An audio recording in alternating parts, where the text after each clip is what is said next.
My name is Elise Foster. In a family full of loud voices, uniforms, and awards, I am the eldest daughter. My dad was in Vietnam for 2 tours. Every base home was managed by my mother like a mission. Furthermore, my younger siblings were bred for attention. When the neighbors stopped by, they neglected to introduce me because I was the quiet one. It was the one who was always stuck cleaning plates and refilling drinks without being asked. Like most family dinners, that evening began as usual. Too much salt, an overcooked roast, and a living room full of uninvited stories. My younger sister, Olivia, was holding court once more, discussing her most recent patient, a boy who drew superheroes while awaiting dialysis. Everybody laughed at the appropriate moments. For the most part, I had been smiling sweetly for years. I grabbed the basket of bread. It was deserted. Nobody took notice. I looked at my empty water glass. There was no refill offered. Jake, Olivia's fiancé, was seated next to her. Although a tad stiff and most likely military, he seemed like a decent guy. All of them belonged to my family. As if she owned the table, she was wrapped across him. I said nothing. That was my responsibility. Help others. Remain small. Avoid creating a commotion. Then it took place. A crumpled napkin was thrown across the table by Olivia. It fell onto my elbow. "Elise, could you at least be useful?" she murmured without even looking up, and I picked it up silently. Dad didn't recoil. Mom continued to pour wine. My brother Ryan took a snort of his drink. Uncertain of whether the remark was more painful or how natural it seemed, I reclined in my chair and held the napkin. I have previously been referred to as invisible, not directly, but in significant ways. The way Olivia once introduced me at a cookout as her retired administrative sister who is really into literature or something, the forgotten promotions, the missing birthdays. I didn't correct her. The effort didn't seem worthwhile. However, something was different that evening. It was not my intention, but rather the ultimate change in the stillness I had surrounded myself with for so long. And I became aware that I wasn't upset as I sat there with that fucking napkin still in my hand. I was finished. And doing so has its own strength. No one at that table could have predicted how hard the napkin would hit, but it fell beside my elbow with a gentle thud. Olivia sipped her wine and murmured, "Elise, could you at least be useful?" Without looking at me. Since it was new, the words didn't hurt. They weren't, which is why they stung. Without a word, I grabbed the napkin, folded it slowly, and laid it on my lap. For the majority of the night, Jake sat quietly across from me. He didn't chuckle at Ryan's crude jokes or interrupt to congratulate Olivia on her most recent valiant act on the pediatric ward. His drink had hardly brushed his lips. I assumed he was just another quiet person trying to make it through dinner with my family up until that moment. Then he got up. The sound of his chair scraping the floor could be heard over the commotion. Olivia seemed perplexed, as if she couldn't figure out why he wasn't still laughing at her tales. Jake spoke with the kind of assurance you don't frequently hear in family homes, calm, firm, and confident. He turned to face me and said, "Commander Foster?" "Ma'am." He then nodded slightly. "The sort you present to someone who deserves it because of their rank." The whole room went cold. Mid-joke, Ryan paused, fork in hand. Mom's jaw dropped. Dad blinked again as if he hadn't heard correctly. A small crack appeared in Olivia's smile. I noticed it, but not enough for most others to notice. With the napkin still in my lap, I sat there looking at Jake, my heart pounding but my face expressionless. Nobody made a move. Nobody breathed, and I didn't cower in the silence for the first time in years. I gave it some leeway, allow it to encircle the table like a taut wire. Jake was unflinching. He gazed at me as if I were the only logical person in the room, as if he were seeing something different, something genuine, instead of Olivia's huge show. "Commander?" Dad eventually muttered, clearing his throat as if he were using the word for the first time. Jake didn't elaborate. That was not someone he knew. He just sat down after nodding once more. Olivia gazed at him and then at me, her bewilderment evolving into something more delicate. I doubt it. I kept quiet because I understood that silence would be more impactful, not because I was at a loss for words. Olivia attempted to dismiss it with humor. "Jake? Oh. She only works in logistics or a related civilian field. However, her voice was a bit too rapid and too high in pitch, the tone people adopt when their story begins to falter. Although Jake didn't look at her negatively, he seemed to be beginning to understand that she had given him a false impression of me that wasn't simply inaccurate, but deliberate. Like he was evaluating the word, he reiterated logistics. Then he gave me another look. It didn't sound like a joke, and that clarifies everything he said. Ryan attempted to interrupt by making another joke about me being on a ship close to Guam. Mom gave a courteous laugh, but nobody actually laughed. I could feel the room shifting somewhat, but not enough to be noticeable. Although he didn't drink, Jake picked up his glass and sat back in his chair. He simply studied me, not like a soldier identifying the guy who used to call the shots, nor as a man observing someone he hardly knew. I maintained a neutral expression. I didn't know how much he recalled or whether he even recognized me at the time. However, it made little difference because I was eventually noticed by someone at that table, not as Olivia's sister, nor as the reserved one, but as the woman who had dedicated her life to the type of job that you don't discuss at dinner, the kind of work that causes a guy to up and salute you while your family is enjoying a Sunday roast dripping with wine. I didn't feel victorious. The calm I experienced was louder than any words anyone could have spoken. I discovered early in life that being silent did not equate to respect. It meant being ignored. Olivia, with her radiant eyes and easy charm, was the life of the party at every school function. Standing off to the side with the spare jacket in my hand, I hoped someone would remember that I needed a ride home. The pattern was the same at home. Olivia received the attention, the compliments, and the inquiries about her day. People said that Elise is just more reserved or that she enjoys working behind the scenes. It wasn't malevolent. It was terrible. For them, it was simple. It was easier to categorize me as reliable but uninteresting than to inquire about my true identity. No one attended the send-off when I enlisted in the Navy at the age of 18. Dad claimed he was too busy at work to make the trip, but he was proud. Mom sent a card with a Target gift card and a quote from the Bible. Olivia said, "Goodbye to my sister," as the caption on a selfie she shared. I didn't correct her. She's off to accomplish administrative magic. I was accustomed to their definitions of myself that did not contradict their self-concept. They kept redirecting me whenever I tried to share something genuine. I once talked about going through survival training in the Arctic. In response, Mom mentioned frostbite and advised me to moisturize more. Olivia joked that I looked like I was in a paper pusher movie when I sent her pictures from my first deployment via email. In front of Jake, she once referred to me as Captain Clipboard. He chuckled. I didn't. When people inquired what I did at dinner parties, Dad would respond that she was very organized and worked in logistics. The topic was then shifted to Ryan's failed business, which nevertheless always managed to be portrayed as an example of entrepreneurial energy, or Olivia's most recent patient story. I became the background, there but out of focus. Essential yet seldom honored. I eventually stopped making any offers. I gave up attempting to describe the labor I completed, the hours I recorded, and the operations I assisted in organizing that were never reported. They wanted no specifics. They desired a little, safe and unthreatening version of me. And because I was exhausted, more than because I agreed, I gave it to them.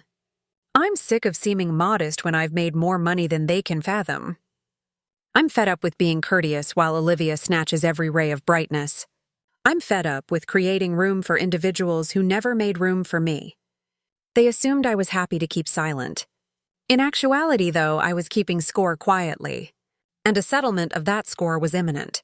As they usually maintained, I began in logistics, but they were unaware that I was enlisted in a classified operations unit within 2 years. Someone higher up saw that I could arrange things that others couldn't even envision keeping together, not because I asked. It wasn't a glamorous first deployment with the team. The Arctic coast was chilly. The quiet is more vivid in my memory than the chill. On night 3, we lost our cool. I didn't respond when one guy frantically murmured, "We wouldn't make it." Until we discovered a way out, I continued to write backup routes by flashlight. There was never any news about that mission. We all survived, even if it didn't exist on paper. That turned into my reputation. The silent one who finished it. I discovered how to navigate through systems where accuracy was crucial and noise was a weakness. I was stationed in areas they couldn't even identify on the maps over the years. I developed the ability to read a battlefield before anyone fired a shot and oversaw cooperative extractions conducted in encrypted communications. Before turning 30, I received 3 commendations, all of which were given under identities I was not permitted to use in public. Just doing the task and getting back on the next flight, no fanfare, no press. They gave me a promotion to commander and put me in charge of operations for a brand new classified division when I reached 34. I approved employees who had just left boot camp. A few of them were short-lived. A few did. Some returned and penned books. I kept my station location a secret from my folks. I tried once, but Dad thought I was still pushing papers. Mom asked if I could spend Easter at home. I received a meme about workplace fatigue from Olivia. I remained silent and erased the texts. I knew they would never truly listen, not because I didn't care. They required me to be little. Silence was essential to my mental clarity. I observed Olivia accumulating accolades for speeches she appropriated from my debriefs. She never requested authorization. She didn't believe she had to. As a woman with spreadsheets, she assumed I was innocuous. The fact that I developed my career in secrecy, however, was something she and none of them understood. It's out of discipline, not fear. I refrained from boasting. I didn't have to because I was keeping teams together in the midst of blizzards while they were giggling at dinner tables. And I didn't ever lose one. My story was that, concealed beneath terms like support personnel and logistics. And until someone decided to steal it, everything was okay. I realized then that the silence had to stop. I happened to find out. One afternoon, as part of a regular audit for an internal report, I was looking at access records. I was interested in one of the usernames. It had an overly familiar appearance, a Fort Waverly login with my login information. I initially believed it to be an error. Perhaps someone typed something incorrectly. And then I noticed the trend. Word-for-word quotes of dates, files, timestamps, reports I'd written, debriefs I'd put together, and a strategy framework I'd spent months creating. I continued to peruse while experiencing a chill that isn't related to the weather. Then I noticed Olivia Foster's name on the promotion envelope. I wrote her name, my mission data, and her signature after reading the file twice. She had just copied and pasted it as if it were hers, without even attempting to hide it. There was no miscommunication. Theft was committed. Personal, surgical, and strategic. She presented herself as a rising leader in her industry by leveraging my work, security clearance, and rank. As a result, she was given a new job, new duties, and a new badge, all based on false information. Part of me was angry, as I should have been, but more than anything, I felt a sense of silence, a cold serenity I hadn't had since that night on the Arctic coast. I didn't go up against her. Not immediately. I preserved every copied sentence and email trail, took screenshots, and stored every log and access point. No rage, only proof. I had no intention of blowing up. I intended to wait. Olivia didn't simply paraphrase what I said. She placed all of her money on the assumption that I would remain silent and play the quiet, innocuous part she had envisioned for me. Silence was not acquiescence, she forgot. It was a strategy. Unaware that she had stolen her way to her new position, I saw her rise, watched the congrats come in, and watched our parents glow over her new post. She shared a picture of herself grinning online in front of a command building I used to see every day. I also saved the caption, which said, "Hard work pays off." I knew what she wanted when she texted me to ask me to dinner. A background figure and a prop to showcase her accomplishments. She didn't think I would show up. That was what she was banking on. I did, however, say yes. When she cautioned me again not to wear too much formal attire, and when she followed up with the words, "Keep it casual, just family," I remained silent. She used that tactic to cage me in once more. Keep me little, please. Make sure I didn't give her a poor reputation. I wasn't there for the performance, though. The truth was why I was there. I mentally reenacted the exchange with my CEO. I requested that the breach not be escalated after reporting it. Not quite yet. Not until I confronted her. I wanted her to look into my eyes and see it. I was aware that I had known for months, and that she had made the error of interpreting stillness as weakness too many times. Knowing when someone's world is about to fall apart gives you a certain kind of power. I had no desire for vengeance. Clarity was what I sought. This is only possible if you allow them to dig themselves a hole deep enough to fall into. I only carried my purse with me that evening. As she attempted to enchant the room, I sat back, nodded, and smiled nicely.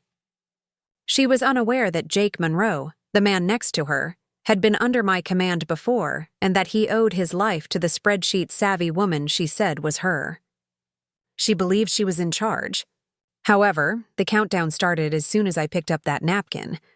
And everything changed when Jake got up and called my name in a tone that only a professional soldier would use. For years, she was the center of attention. However, I knew the truth. Furthermore, the truth can be heard without loudness. All it requires is the perfect time. With so many voices competing for attention, the room was overheated.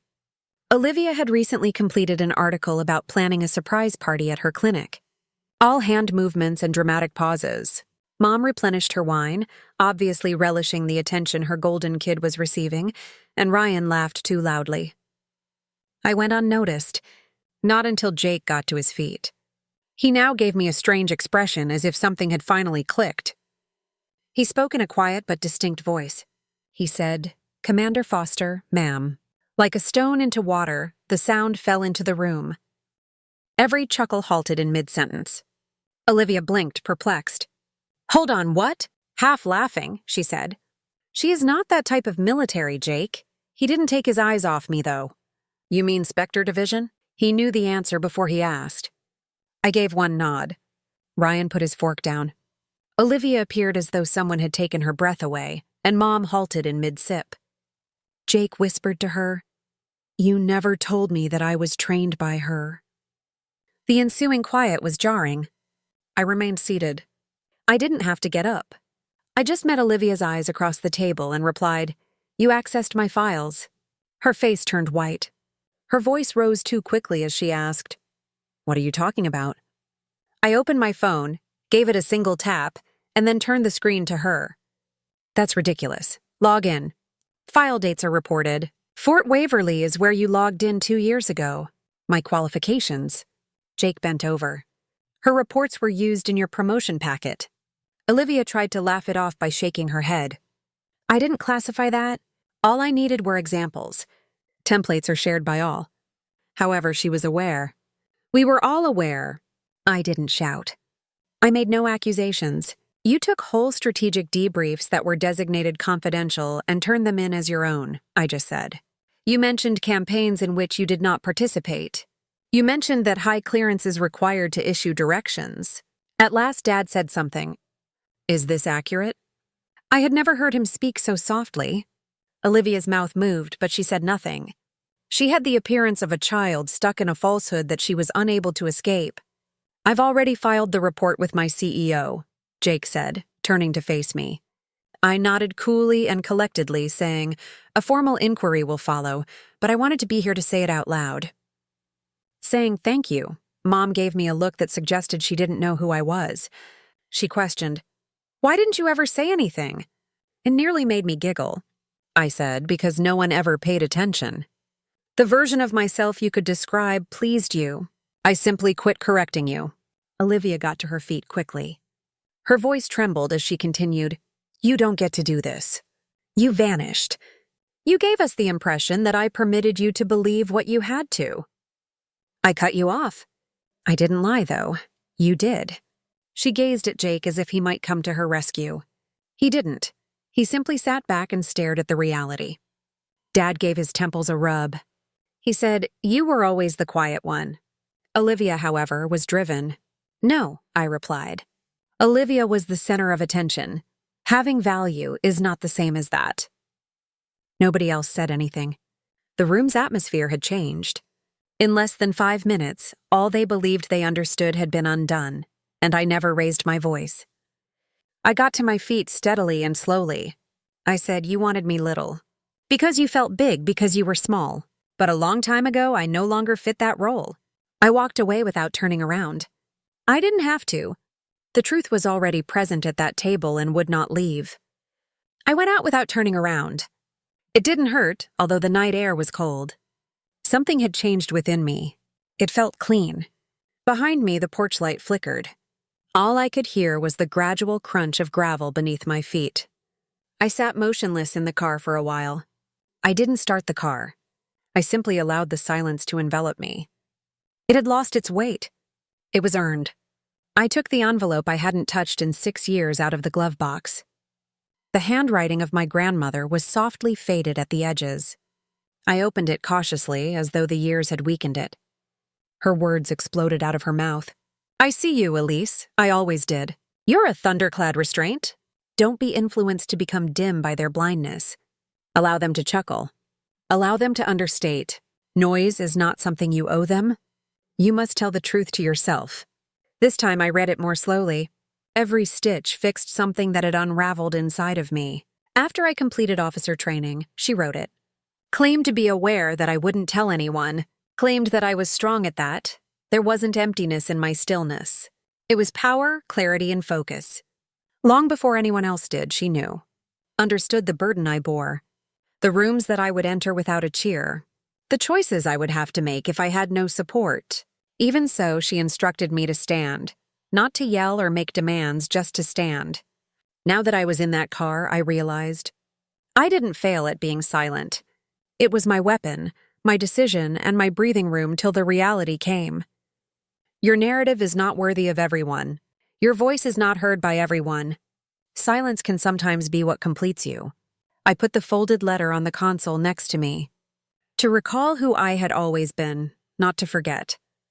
Not passive or invisible, but steady and patient enough to allow the truth to enter at the appropriate moment. The road seemed larger than it had been when I drove away. My phone did not display any messages. Nobody trailed behind. However, I didn't feel isolated. For the first time in a long time, the stillness wasn't about concealing, and I felt prepared. Being heard without raising my voice was the goal.